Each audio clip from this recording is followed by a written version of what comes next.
El estudio de domingo pasado nosotros hicimos como si fuera viendo una película de la historia.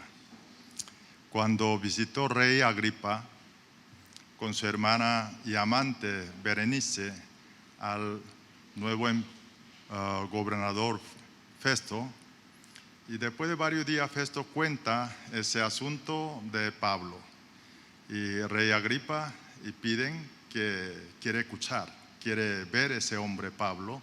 Ahí abre audiencia inmediatamente el día siguiente. Hoy, continuación, vamos a ver esa audiencia, esa defensa que hace Pablo allí, con permiso de Rey Agripa. Hoy, capítulo 26, versículo 1 al 15, pero como no podía cortar, leeremos hasta el versículo 18, pero vamos a estudiar hasta el 15. Por favor, hermana Carolina, ayuda a leerlo. Entonces Agripa le dijo a Pablo: «¿Tienes permiso para defenderte?». Pablo hizo un ademán con la mano y comenzó así su defensa. «Rey Agripa, para mí es un privilegio presentarme hoy ante usted para defenderme de las acusaciones de los judíos, sobre todo porque usted está bien informado de todas las tradiciones y controversias de los judíos. Por eso le ruego que me escuche con paciencia. Todos los judíos saben cómo he vivido desde que era niño, desde mi edad temprana, entre mi gente y también en Jerusalén.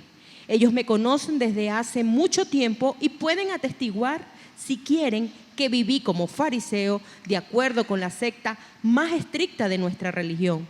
Y ahora me juzgan por la esperanza que tengo en la promesa que Dios hizo a nuestros antepasados. Esta es la promesa de nuestras 12 tribus, que nuestras 12 tribus esperan alcanzar rindiendo culto a Dios con diligencia día y noche. Es por esta esperanza, oh Rey, por la que me acusan los judíos. ¿Por qué les parece a ustedes increíble que Dios resucite a los muertos? Pues bien, yo mismo estaba convencido de que debía hacer todo lo posible por combatir el nombre de Jesús de Nazaret.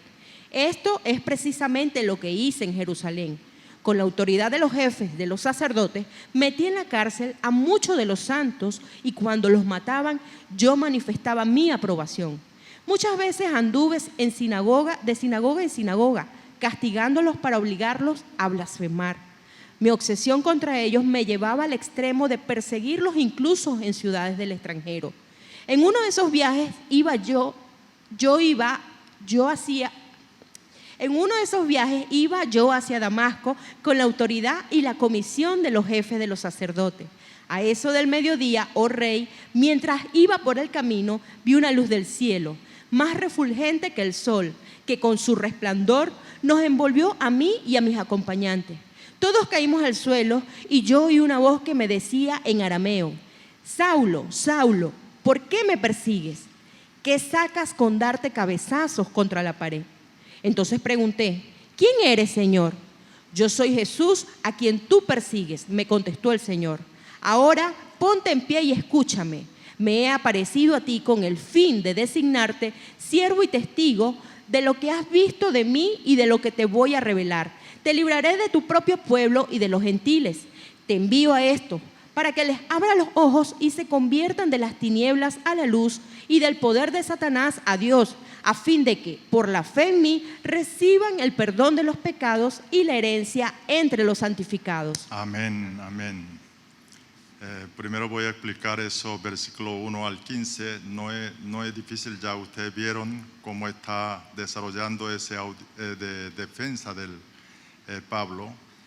Versículo 1, Rey Agripa le permite a Pablo que comienza su defensa, y Pablo hizo un ademán con la mano, o sea, extendiendo la mano. Eso es una técnica de apologética que aquel tiempo lo que hace ver. Pablo estudió apologética, sabe la técnica de apologético. Lo que quiere decir, Pablo está bien preparado académicamente. Versículo 2 y 3, Pablo le dice a Rey Agripa que con paciencia que escuchen hasta el final de sus defensas, pero ahí él habla toda la tradición, o sea, Rey conoce toda la tradición de los judíos y también controversia de judíos. Esa controversia que es entre fariseo y escriba, de saduceo, la cual es sacerdotes. Eso él habla, toca más profundo el versículo más abajo, versículo 6. El versículo 4, 5, y él narran resumidamente su vida. Yo nací en una ciudad, bueno, esa ciudad que natal de Pablo es ciudad Tarso. Tarso aquel tiempo, en ese tiempo de Imperio Roma, junto con Roma y Alejandría, que está en África, eran 3 ciudades reconocidas como ciudad de educación. O sea, había muy buenas universidades, muy buenas educaciones, y Pablo crece con ese ambiente de educaciones. Por eso yo le digo, nuestro joven, los estudiantes, universitarios, todo, esfuerce usted preparárselo, por el tiempo de preparar. Desde luego, todas sus preparaciones Dios va a usar para su obra, su vida también. Mire, Pablo dice que su vida conoce a todos los judíos. Fíjate, aquel tiempo de pasado de Pablo y todos los judíos conocen aquel tiempo. Pablo, no ese momento está diciendo, sino cuando él vivía en Jerusalén, y muchos judíos conocen a él porque aquel tiempo Pablo era un joven, pero conoció muy bien porque Pablo, aún siendo joven, logró importante. ¿Cuáles? Él fue fariseo. ¿Sabe qué? No es fácil para ser fariseo. Y vivir como fariseo, más difícil todavía, pero siendo joven, él logró. Y él dice que él pertenecía a la secta más estricta de su religión. Y según la historia, el Pablo, su maestro fue Gabriel. Gabriel es nieto de gran rabino Hillel. Y fíjate, lo llamaba a los judíos maestro rabino. Pero caso de Gabriel, según la historia, primera vez le llamó Rabán. Rabán lo que significa, el rabino es mi maestro. Rabán significa nuestro maestro. Y así, el Pablo fue educado con un maestro que es más cotizado. Lo que quiere decir que eso equivale hoy, Pablo haya egresado de una mejor universidad del país que está ahí. Lo que quiere decir Pablo, siendo joven, pero era élite, pertenecía elitesco de judaísmo. Por eso mucha gente conocía a Pablo. Y versículo 6, 8, pero Pablo menciona ahí diferencia que hay, esa controversia de los judíos entre sacerdotes y fariseos. Problema los dos, sacerdotes no creen la resurrección, pero fariseos sí. Y ese dos bandos muchas veces públicamente discutían, peleaban. Fíjense, nosotros, Hechos capítulo 23, cuando Pablo fue arrestado en Jerusalén, el comandante Claudio Lucía abren un juicio. Entonces Pablo, cuando vio el público que estaba allí, dos bandos de sacerdote y fariseo, como sabe muy bien diferencia, entonces él saca ese tema. Yo estoy acusado por resurrección. Entonces, ¿qué hizo fariseo? En lugar de atacar a Pablo, y le dijo, empezó a defender a Pablo. Entonces, pelearon más bien los sacerdotes y grupo bando de fariseos, y se olvidó Pablo y empezó a pelear ellos. Y así, el tema era así. Entonces, el comandante sacó, se llevó a Pablo, ese fortaleza Antonia, ¿no? Eso hemos estudiado, así. Y Pablo, y hablan ese tema de resurrección, porque resurrección, que creen fariseo, pero él está apuntando a resurrección de Jesús. Eso es lo que vamos a estudiar más luego. El versículo 9 al 11, Pablo le dice aquel tiempo cuando él no conocía quién era Jesús y cuando él creía que Jesús murió, desapareció y que él dedicaba. ¿Qué hizo Pablo? Seguir, hacerle persecuciones contra los santos creyentes. Él dice que con autorización del jefe de los sacerdotes persiguió todos los creyentes.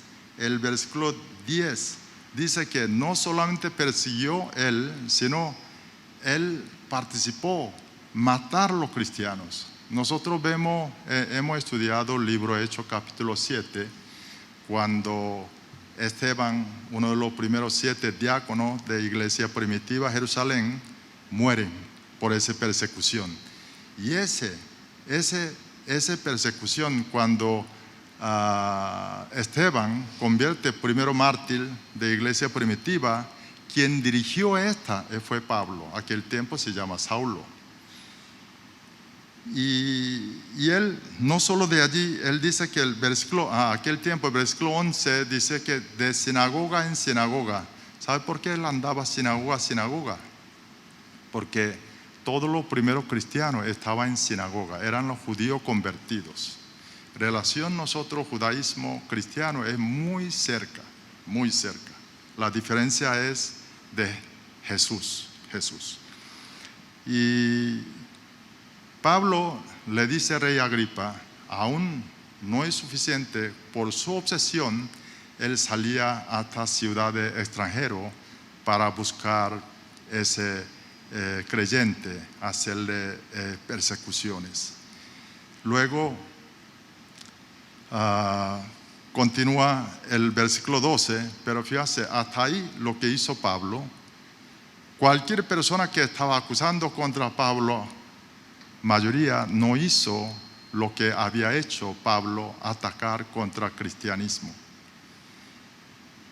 Pero el versículo 12, él narra uno de ese viaje de ciudades extranjeras, un viaje de cuando él estaba yendo a Damasco.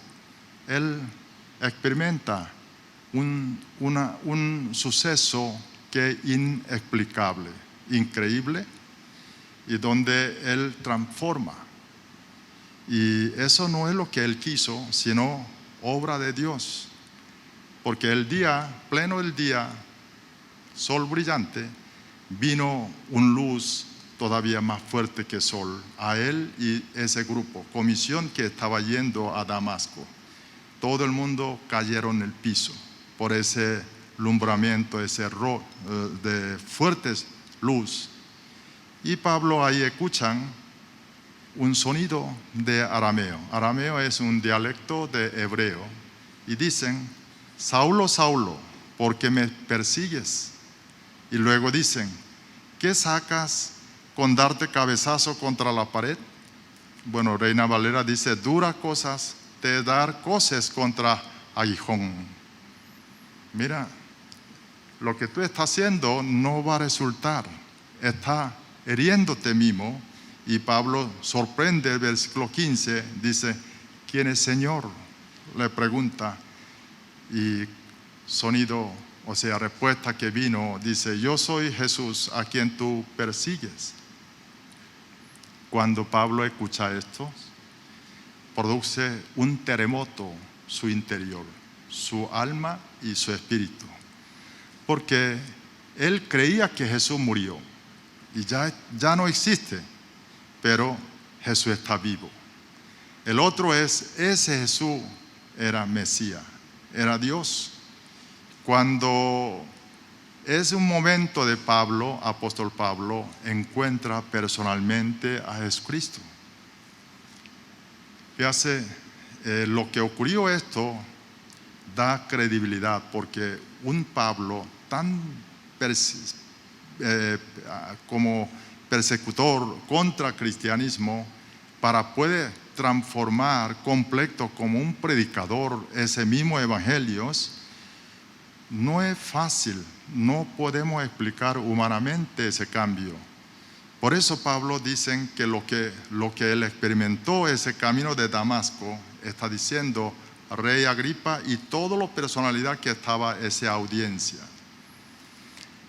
Y ese es lo que está diciendo Pablo. Rey Agripa, si con su poder hubiese indagado, puede averiguar si es verdad o no era verdad, porque muchos testigos aquel tiempo estaban vivos todos. Bueno, hasta aquí es contexto general 1 al 15. Ahora quiero, junto con ustedes, quiero profundizar, estudiar dos temas. Uno es aquí, Rey Agripa le dijo, bueno, comienza tu defensa a Pablo.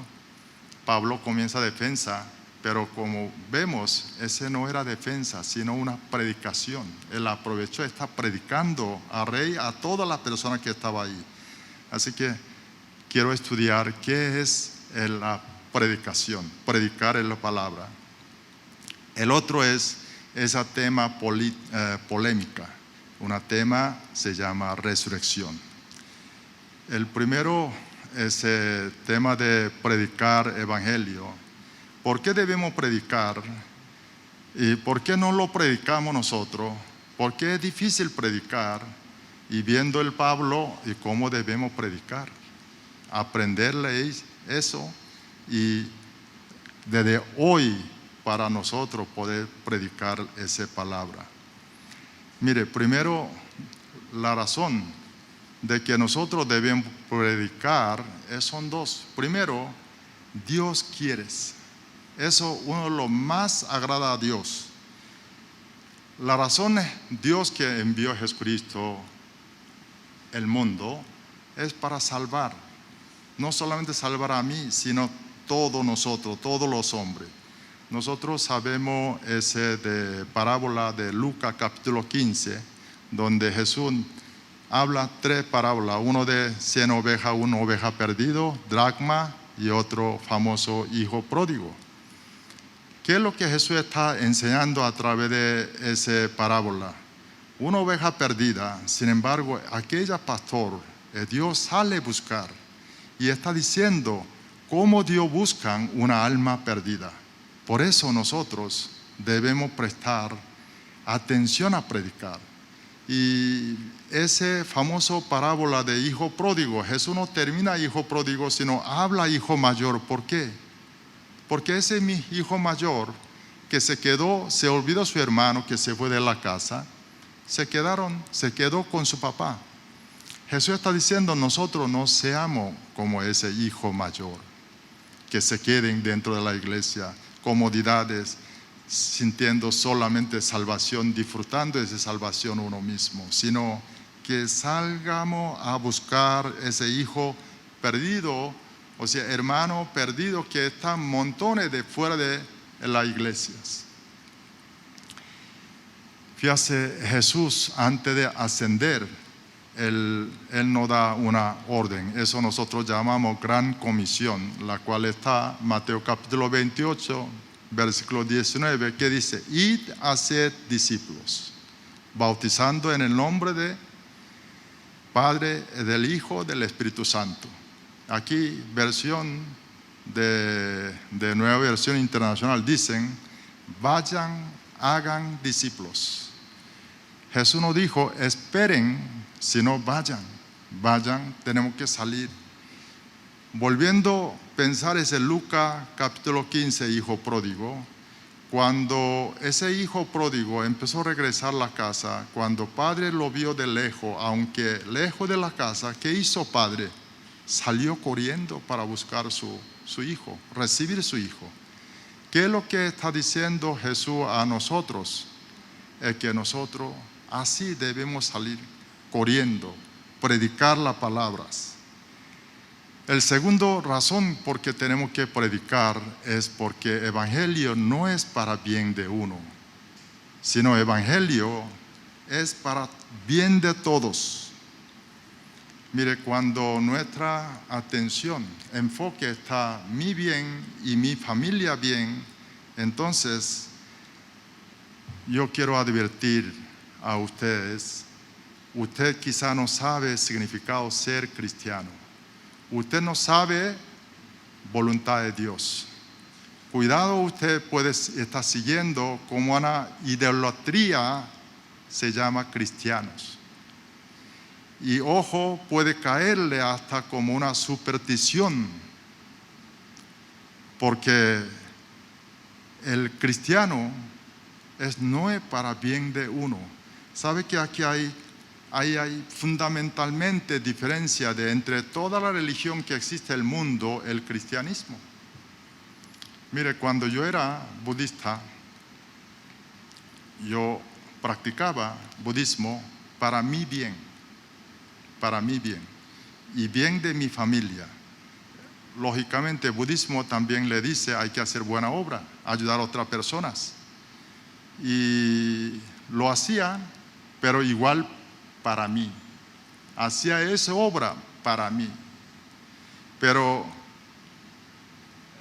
la religión, nosotros, no me gusta decirle religión, sino es una nueva vida que trajo Jesucristo. El cristianismo, evangelio, no es así. No es solamente uno, sino todos deben estar bien. Por eso, familia que entra, evangelios, aquellos lugares, sea empresa, sea una organización, institución, sociedad, el país que entra, evangelios, transforma, cambia, prospera, viven esa bendición de Dios. Así que, mire, vivir esa cosmovisión bíblica comienza a predicar con palabra, predicar con nuestras vidas. Esa es la diferencia entre cristianismo y lo demás religión que existe en el mundo. Sin embargo, ¿por qué nosotros no predicamos? ¿Por qué nos hace difícil predicar? Sería bueno preguntarlo. Muchas veces, ¿sabe? Porque nosotros no entendemos suficientemente o quizá olvidamos ese valor de salvación que hemos recibido del Señor, ese regalo de Dios que hemos recibido de Dios. ¿Cuán grande es? Mire, la salvación que Dios nos dio a nosotros en Cristo Jesús. Eso no se puede comprar ninguna otra cosa del mundo. Es el más importante, más valor, más grande, más precioso, es una prioridad de nuestras vidas. Nosotros hemos recibido ese regalo, ese don. Si entendemos estos, la Biblia dice, ¿a qué sirven si tú pierdes tu alma, hayas conseguido todo el mundo? Al final no va a servir a nosotros, pero nosotros ya tenemos esto, gracias a Dios, gracias a Jesucristo. Si entendemos estos, esa alegría, esa emoción que brota dentro de uno, no podemos contener. Recuerda unos domingos pasados, antes le dije de que una persona que pegan un loto multimillonario, ¿cómo esconde él? Nada más que viendo su cara. Ese hombre debe estar muy difícil cerrar sus bocas. Notamos, ¿no? Y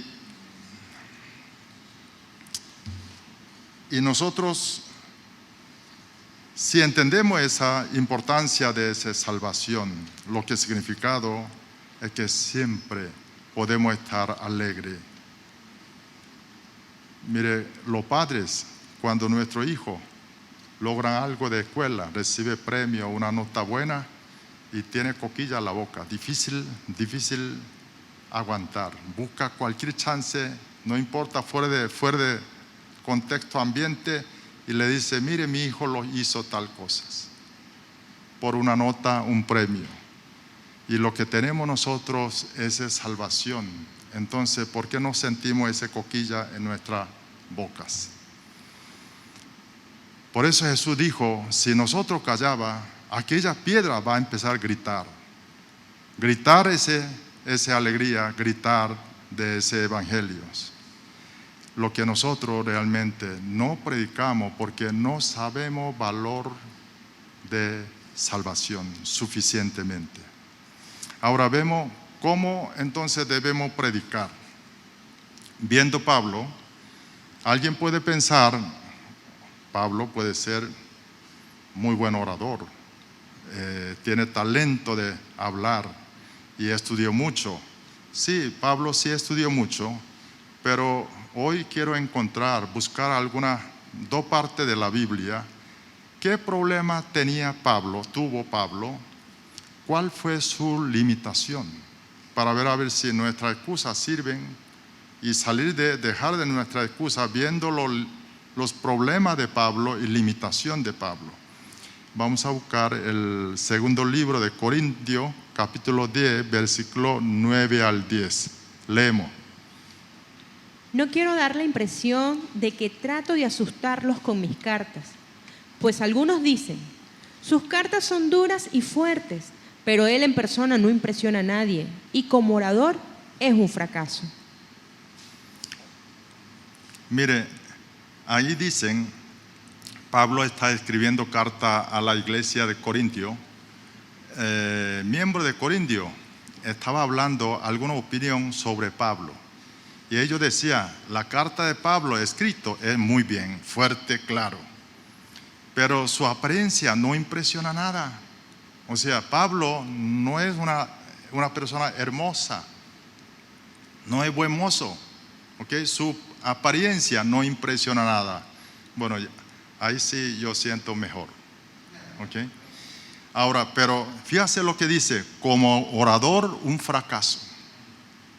Pablo no hablaba bien. Pablo como un orador fracaso, imagínense, fracaso. Algún teólogo dice que Pablo sufrió como tartamudo, que tenía dificultad de expresar. Vemos otra parte, segundo libro de Corintios, capítulo 12, versículos 7 al 9. Vamos a leer.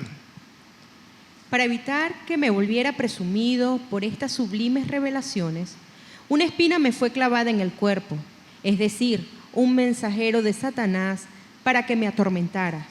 3 veces le rogué al Señor que me la quitara, pero Él me dijo, te basta con mi gracia, pues mi poder se perfecciona en la debilidad. Por lo tanto, gustosamente haré más bien alarde de mis debilidades, para que permanezca sobre mí el poder de Cristo. Ahí nosotros podemos ver, Pablo tuvo problemas de alguna enfermedad, problemas de su cuerpo. Ahí dicen, es una espina que fue clavada en el cuerpo, que era tan malo, y Pablo lo llaman como un mensajero de Satanás. Sobre esa espina hay diferentes opiniones. Algún teólogo dice que Pablo tiene problemas de ojos, una enfermedad de ojo, y muchos dicen que Pablo sufrió epilepsia, él convulsionaba. Mire, por esos problemas, Pablo tuvo objetado muchas veces su apostolado, porque Pablo sanaba a la gente, Pablo levantó inclusive gente que estaba muerto, pero muchas gentes lo murmuraba contra Pablo, dice que, oye, pero ¿por qué él no puede sanar a sí mismo? Eso no ha pasado en ningún otro apóstol. Por eso su apostolado, por su debilidad, fue atacado muchas veces.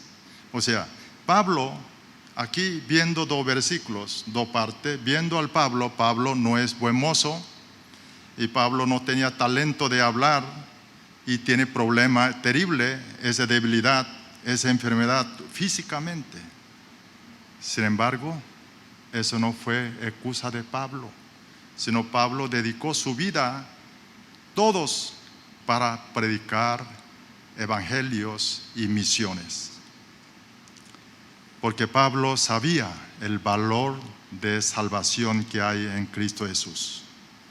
Por eso con esa emoción, con alegría, agradecimiento, él dedicó su vida, la cual que Dios más quiere. ¿Sabe lo que quiere Dios? Primero nosotros todos lleguemos a alcanzar a la salvación creyendo a Jesucristo, ese uno. El después es que predicar a la otra persona esa buena noticia. Ahora, en defensa del Pablo, ante toda esa celebridad que estaba audiencia, ¿qué es lo que Pablo hizo? Pablo narró sus vidas. Es fácil.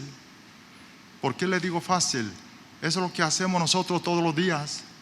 Cuando reunimos a nuestros amigos, ¿qué es lo que decimos? mira, ayer me pasó esto, hace una semana, un mes, hablamos, mira lo que pasamos nosotros. Eso es lo que hizo el Pablo. Así, fíjate, es que cuando nosotros vemos, y como está enseñando a Pablo, ¿qué estaba diciendo Pablo? Mira, yo era así antes de conocer a Cristo. Encontré a Cristo, mi vida cambió así. Eso es lo que debemos decírselo. Antes de yo conocer a Cristo, cómo era yo, qué es lo que yo sentía, y después de conocer a Cristo, qué me siento, qué me ocurrió en mi vida. Y eso no es difícil, narrarlo. No importa que no necesitamos saber mucho sobre palabra, sino cambios y también ese valor de salvación que nos dio Dios, ese tamaño de regalo que Dios nos dio a nosotros. Si así, nosotros podemos empezar a predicarlo como ejemplo de Pablo, predicar en nuestra experiencia con nuestro amigo, conocido.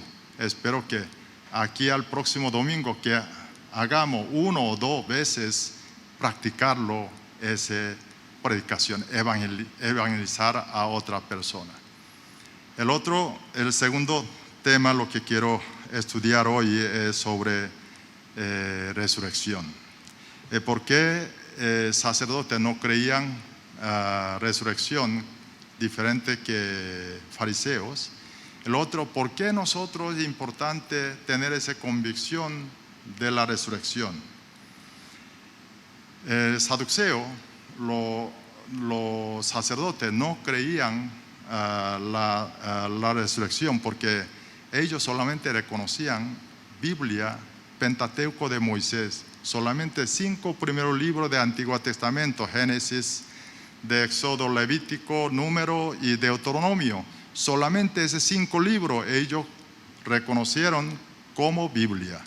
Ellos dicen que esos 5 libros no hablan sobre la resurrección. Pero Pablo, de ahí sacan cambio de fariseo como todo Antiguo Testamento. Además, nosotros escudriñamos esa palabra. Jesús quería corregirle eso de sacerdotes y también todo fariseo, los demás judíos, claridad sobre la resurrección. Por eso Jesús explica libro Lucas, pero Señor cita Éxodo capítulo 3, versículo 6. Vamos a leer. Yo soy el Dios de tu padre, soy el Dios de Abraham, de Isaac y de Jacob. Al oír esto, Moisés se cubrió el rostro, pues tuvo miedo de mirar a Dios. Es un momento de cuando Dios llama a Moisés, aquella zarza ardiente. Un árbol pegó fuego, pero no queman. Moisés acercan. Jesús, esta parte, vuelve a explicar Lucas capítulo 20, versículo 37 a 38. Ok, leemos 2 versículos. Pero que los muertos resucitan lo dio a entender Moisés mismo en el pasaje sobre la zarza, pues llama al Señor el Dios de Abraham, de Isaac y de Jacob. Él no es Dios de muertos, sino de vivos. En efecto, para Él todos ellos viven. Fíjate, aquí Jesucristo toma ese momento de Éxodo y empieza a explicar. Jesús le dice, Dios no es Dios de muerto, sino de vivo. ¿Qué es lo que está diciendo? Es que Abraham, Isaac, Jacob está vivo. No está muerto, está vivo. Para Él, para Dios, está vivo. Lo que quiere decir, todo ese Abraham, Isaac, Jacob está resucitado como Jesús. Por eso, Antiguo Testamento, cuando Dios comienza a decirle a Moisés, Él no dice, mira Moisés, yo fui Dios de Abraham, yo fui Dios de Isaac, yo fui Dios de Jacob. No dijo eso. sentencia que utilizó Dios es presente, porque todo está vivo. Ahí mismo Dios está enseñando sobre la resurrección, la cual tanto sacerdotes los judíos, ellos no entendían. Ahora, ¿por qué es importante nosotros tener convicción sobre la resurrección?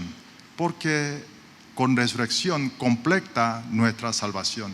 Esa es perfección de nuestra salvación. Nosotros por fe, por creer la cruz de Jesús, y recibimos perdón de nuestro pecado. Por creer fe de resurrección de Jesús, nosotros tenemos esa vida eterna que es el reino de Dios.